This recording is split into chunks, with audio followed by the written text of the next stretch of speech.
Okay, so you want to know how to use the pellet stove. So they're not that complicated, but it is how this house gets heated.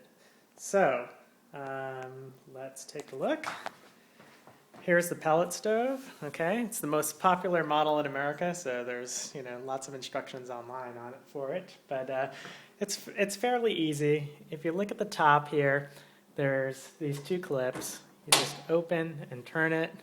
So flip up and turn, and then this thing will open. And inside you can see there are pellets.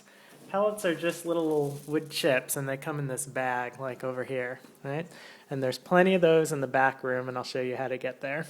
So when the pellet stove's running, you can open the top for a second or two, like not all day, but open it up for a couple of minutes to fill it up with pellets.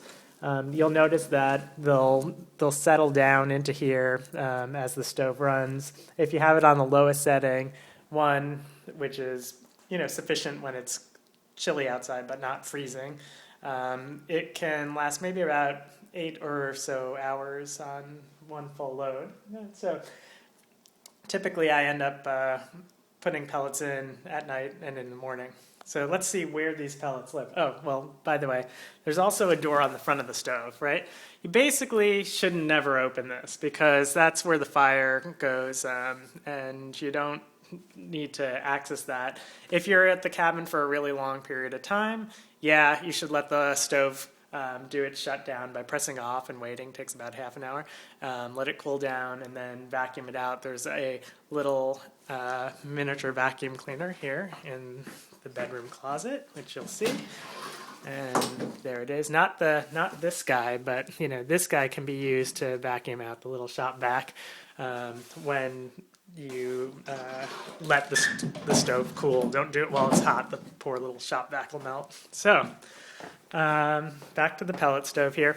So there are some buttons on the keypad here, which you can see. It's so easy. Once you have the pellets in, you just press on, and that's pretty much it. And it'll start up. It takes about half an hour.